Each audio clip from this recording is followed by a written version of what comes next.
We're at Thursday, 4:12 right now. How's your stomach feeling? Oh, I was trying to lay down and it's hurting, but I'm back up again. Get it running. Okay. So, when you say it's hurting, is it cramping? This is pretty unpleasant, but not a lot of nausea or something, but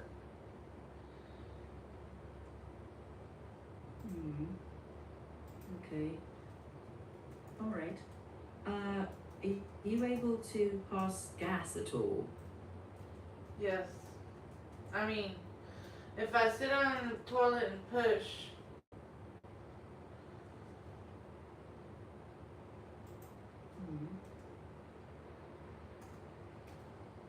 I wouldn't recommend force pushing. If you don't feel the urge after a few minutes, try gentle movement, sip some water, and wait for a natural urge. But no, it I'm doesn't still really a bit come. concerned.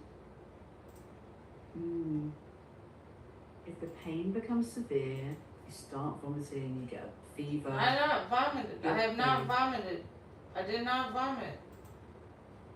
Oh, okay. But if that starts, or belly feels rigid, or you can't pass gas, don't wait. That needs urgent care. Well, it's not to that point. Okay. Okay, so can you pass gas at all, or just? I told you if I could pass gas. I mean, I can't. If I sit on the toilet and push for a long period of time, maybe. Okay. Keep sipping water. Move gently if you can, and don't force it on the toilet. If severe pain kicks in, vomiting starts. Well, fever, it's not or severe pain.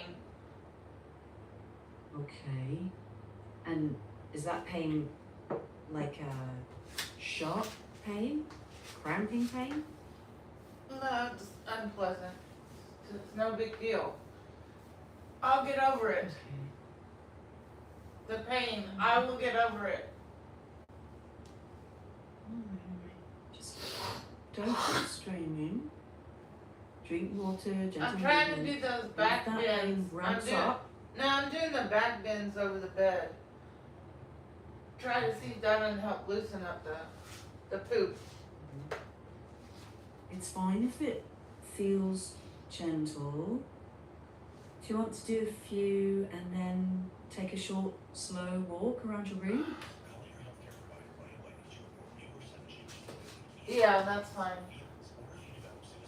Okay. I'll get over it. I'm sure I will get over the pain. I'll get over it. Okay. If that pain gets severe, or you vomit, get a fever, your belly feels rigid, you should not wait at that point. Well, it's not to that point, so quit talking about the signs of it getting so severe. Quit talking about that. I don't want to hear about it. It's annoying. Understood. Okay. So why do you keep focus talking about it? So for now, gentle movement, stay hydrated, I'm don't doing strain. all that. I'm doing all that. Try to get rid of the pain, the bloating. Yeah, so have you noticed anything that makes the bloating feel better?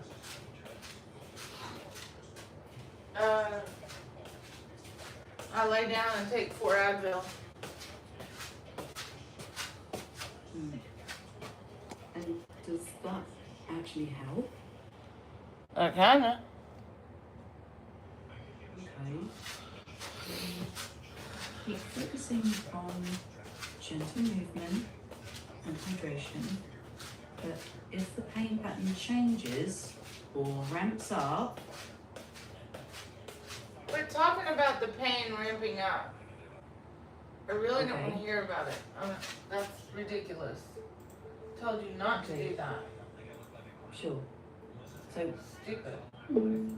I already know if it gets worse. I just don't have a car. But it's not that bad. Just stuff it through.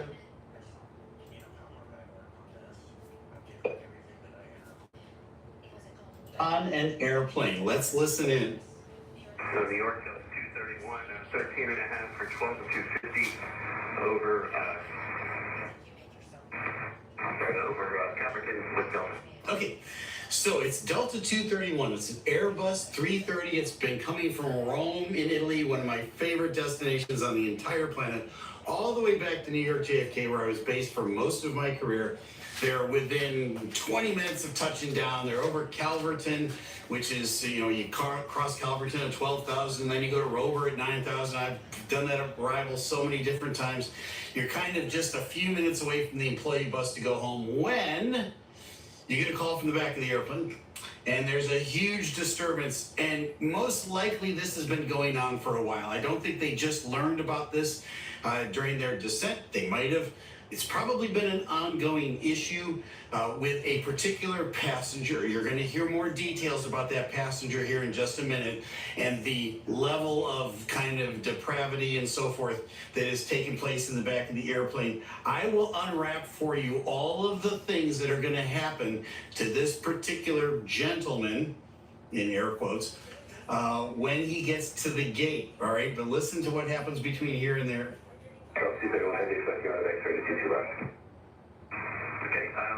the Martin X-ray 22 left, and we're having a problem with some passengers in the back. We need to, if you could forward on, we need police to meet us at our gate, please. We'll be right back, but first a quick word from today's sponsor. One of the things I've discovered since retiring is that I kind of miss traveling. Now, don't get me wrong, I spent decades flying all over the world, but when you're an airline pilot, you're working, you're checking weather, reviewing flights, and in today's video, sponsors like this help us to make more content for you. Okay. Anything further that you could give me that I can pass it on would be great.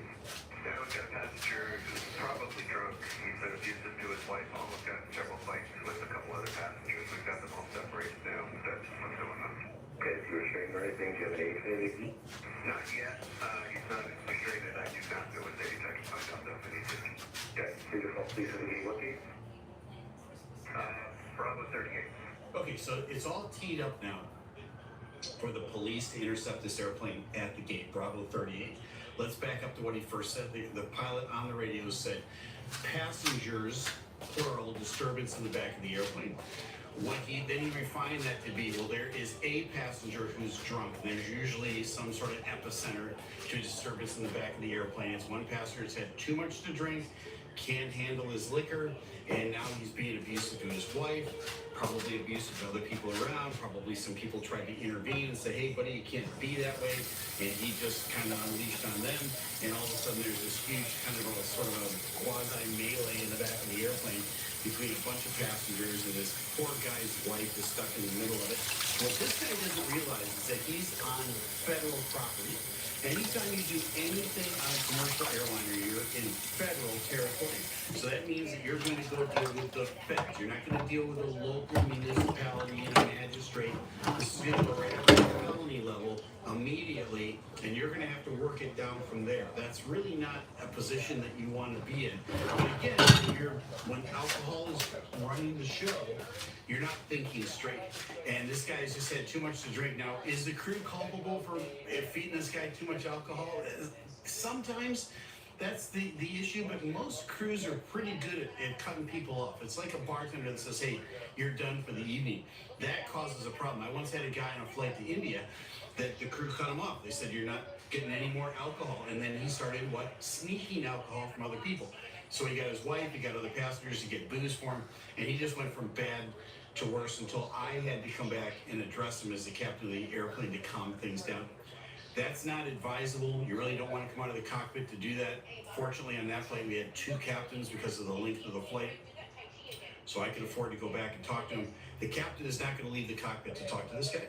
He has radioed in now and said, hey, we're going to Bravo 38, I believe it is, and could you please have the police meet us there? All right, there's more. Here we go. I'll pass it on. So you know emergency, or just you want like priority handling or anything? As a priority handling would be good. I don't need to declare an emergency, but if you can get us in the quicker the better. Right now, everything's okay. No problem. There's no delay right now anyway. so they kind of scoped out the road ahead. There's nobody between them and the airport, so they can get them right straight in. Me, I would declare an emergency. It doesn't cost you anything else to do that, and if things go from bad to worse, which you've got to assume that they're going to here, that's kind of the wise man sees the danger, the lay ahead, and he does something to avoid it. Just declare an emergency. Everybody will get out of your way. When you get on the ground, you can taxi right straight to your gate. You are the priority because you declared an emergency. Is it going to make a whole lot of difference here? I don't think so. But he's now a priority, whatever that means. Here we go. 231, I just got anything 9,000. 9,000, no, 231 9,000. Normally you go to rover at 9,000. Here we go. Yep. 231, I declined 260. 260 for Delta 231. Now he's going to be put on a heavy to get him right straight to the airport. 231, I think I need 5,000. 5,000 for Delta 231 heavy, and the mail came to me is 50 in the flight in sec. 50, okay, thanks. 50-year-old male. Meanwhile, his cabin is being secured by the flight attendants. So 231, 290, within a 5,000. 290 down 5,000, Delta 231. At some point, able-bodied passengers.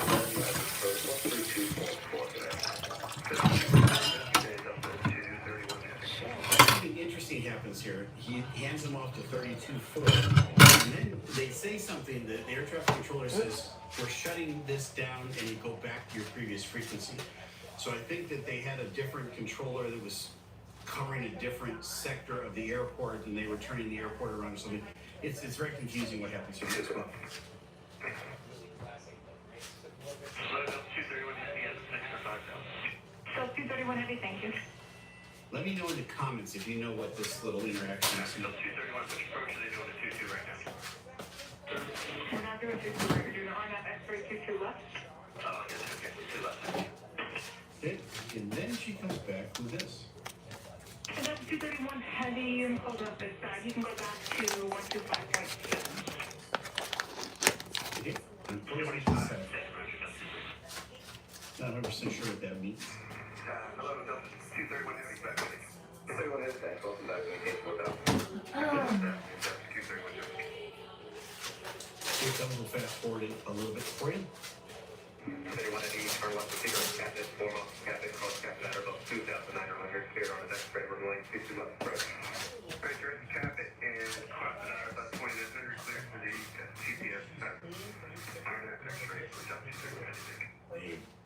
Now it seems that things have calmed down in the back of the airplane. 231 heavy, just confirm you're clear on the deck, spread, we're going 22 left, approach. RNAV 22 left approach for Delta 231 heavy. Now, keep catch on the part of the approach controller. Because he read back RNAV X-ray and he just left it at that. You have to read back the entire clearance. Clear for the RNAV X-ray runway 22 left. That's all it's got to be in there. So there's no confusion. I don't think there's an RNAV X-ray for 22 right. But just to be clear, you got to read back everything. Here you go. Delta 231 heavy, reduce speed to 170, contact heavy power of 119.1. 110 wheel speed, 15, 1, you have to go to the How are we going to ask him any questions again? Delta 231 heavy, what do you do left? So 231 heavy, tank on 777 for 12410, 0.5, 22 airline. 2 left, Delta 231 heavy.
complex step in the launch process. However, Cookiebot makes this ridiculously easy. Now, one thing I didn't expect is how directly this ties into your Google Ads performance. There is a reason now that Google requires this, and once you see how important that connection is, it is going to make a lot more sense why this should matter for your business. Now, before we dive in, I have partnered with a brand on this video. If you click that first link down below in the description, you will get a free 14-day trial on any plan. That means you can test out the software, get the cookie banner live on your website with no risk. And as I mentioned, they do have a robust free plan if your site is smaller, and I'll explain more about that in a moment. So let's talk about what this actually is. Cookiebot is what is called a consent management platform, or CMP. The company behind it is User-Centrics, which has been doing this, building privacy compliance software since 2012, and is one of the biggest names in the space. Here's what it does at a basic level. When someone visits your website, you are almost certainly using cookies, small pieces of data that track user behavior, run analytics, and help with your marketing. And privacy laws around the world, like GDPR in Europe or CCPA here in California, require that you get user consent for these cookies. Cookiebot can manage all of this for you, and the best part is, once it's set up, it's automatic. And you have probably seen one of their cookie banners before, with the millions of sites that already use Cookiebot. And this is not just a legal requirement, this actually matters in a very practical way. If you run Google Ads or Google Analytics 4, Google requires that you implement a certified CMP. Without it, you are flying blind on critical features with your marketing. And thankfully, Cookiebot is certified, so it is going to handle the Google consent mode integration for you. Now, let me walk you through the features that are actually going to matter to you as a business owner. Now, the first one is the most complex, but the most important. Cookiebot will automatically scan your website, identify common and trackers in use, categorize them, and then block any non-essential ones until your user gives consent. And this matters because your site will not be compliant unless it does all of these. All right, here it comes. Rolls out all the way down to the end, Juliet. Got a few through heavy hold for the future and Juliet, let me know where you're talking about the fail. Right, Juliet, Bravo 38, expires for passengers here. I understand. In that case, you can correct future let Bravo. If it changes, let Bravo know what's going on.